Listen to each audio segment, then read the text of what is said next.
पाकिस्तान का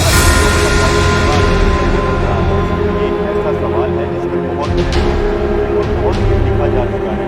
तहकीक भी साबित करती है कि हिंदुस्तान की तरह पाकिस्तान में 15 अगस्त को मालूम नहीं गया है, लेकिन फिर जुलाई 1948 में हुकूमत पाकिस्तान ने ये फैसला किया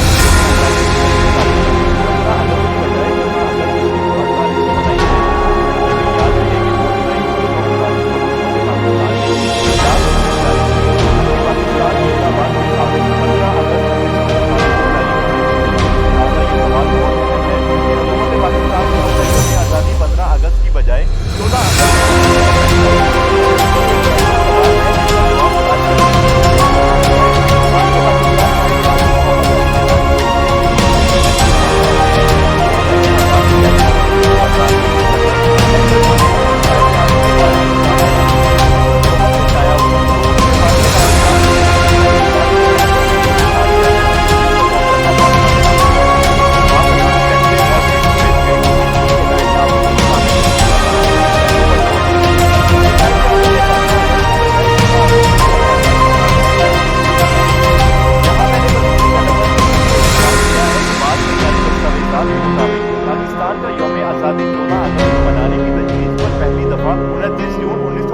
को वज़ीर आज़म कबीना के इजलास में गौर हुआ और ये तजवीज़ कायदे-आज़म की मंजूरी से मशरूत की गई। और फिर एक और दस्तावेज़ बताती है कि कायदे-आज़म ने 14 अगस्त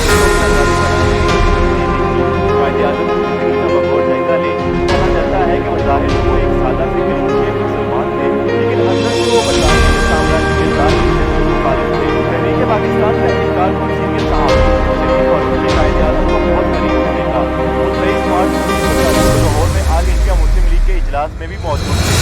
किताब का मर्द हुर्रियत इस लिहाज से मुनफरिद है कि इस किताब में कायदे-आज़म की बरतानिया के साम्राज्य के इक़्तिदार से नफरत और मज़ाहमत को वाक़यात की मदद से उजागर किया गया। वो लिखते हैं कि कायदे-आज़म की कांग्रेस से दूरी की वजह गांधी का दोगला रवैया बना, और जब कायदे-आज़म ने कांग्रेस के नाम निहाद सेकुलरिज्म को खैराबाद किया, सबसे पहले मुंबई हाई कोर्ट में जज बनाने की पेशकश हुई, जो उन्होंने ठुकरा दी। वाइसराय लॉर्ड रेडिंग ने कायदे-आज़म को वज़ीर कानून बनाने की पेशकश की, जो ठुकरा दी गई। बरतानवी वज़ीर आज़म रैमसी मैकडोनल्ड ने कायदे-आज़म को किसी रियासत का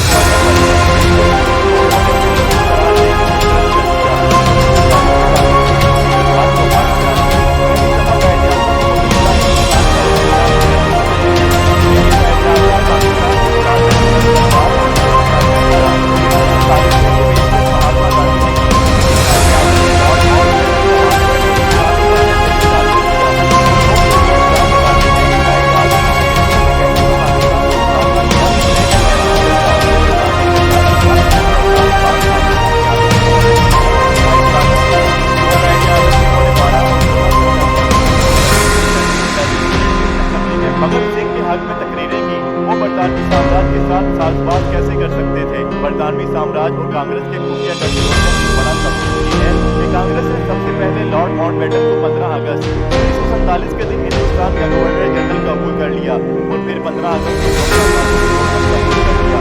15 अगस्त दरअसल बरतानिया और उनके इत्तेहादियों की दूसरी जंग होती हुई जापान के खिलाफ फतह का दिन था। अमेरिका ने 6 अगस्त 1945 को जापान के हिरोशिमा और 9 अगस्त 1945 को नागासाकी पर एटम बम गिराए। इसके बाद 15 अगस्त 1945 को जापान के शहंशाह हिरोशिमा ने सरहद का ऐलान कर दिया। इस वक्त माउंटबेटन इत्तेहादी अफवाज था, वो सिंगापुर में मौजूद था। इसी दिन इत्तेहादी अफवाज ने कोरिया से वापसी का ऐलान किया। लिहाजा जनूबी कोरिया और शिमाली कोरिया दोनों का यौम आज़ादी है। कांग्रेस की क़यादत 1929 से 1947 तक हर साल 26 जनवरी को पूर्ण स्वराज यानी मुकम्मल आज़ादी के दिन के तौर पर मनाती रही है, लेकिन जब बरतानवी पार्लियामेंट ने इंडिपेंडेंस बिल के जरिए 15 अगस्त को हिंदुस्तान और पाकिस्तान का यौम आज़ादी करार किया तो कांग्रेस खामोश रही। कायदे-आज़म ने माउंटबेटन को पाकिस्तान के गवर्नर जनरल के तौर पर कबूल करने से इनकार कर दिया। पाकिस्तान में ट्रांसफर ऑफ पावर की तकरीब 15 अगस्त 1947 को हुई। इस दिन का रोज़ के खिलाफ करते हुए माउंटबेटन ने शहंशाह अकबर के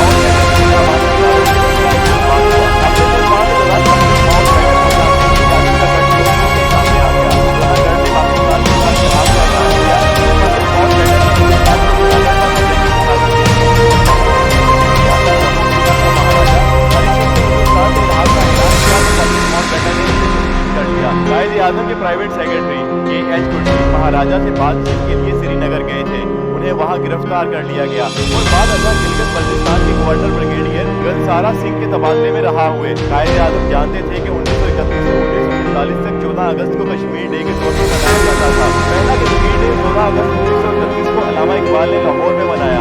लिहाजा कायदे आज़म ने 15 अगस्त की बजाय 14 अगस्त को यौम आज़ादी मनाने की मंजूरी दी ताकि पाकिस्तान की तारीख को बरतानिया की इस्तेमारी फतूहात की तारीख से अलहदा करके तहरीक आज़ादी कश्मीर की तारीख से जोड़ दिया जाए। 15 अगस्त 1947 को पंडित माउंटबेटन ने हिंदुस्तान के गवर्नर जनरल का हलफ उठाया और कायदे आज़म ने पाकिस्तान के गवर्नर जनरल का उठाते हुए ताज बरतानिया से वफादारी की बजाय ये अल्फाज कहे, मैं पाकिस्तान के बनने वाले आइन का वफादार रहूंगा। लिहाजा कायदे आज़म ने पाकिस्तान में साम्राज्य ताकतों के मफादात का तहफ़्फ़ुज़ करने वालों को दोस्त नहीं दुश्मन समझा जाए।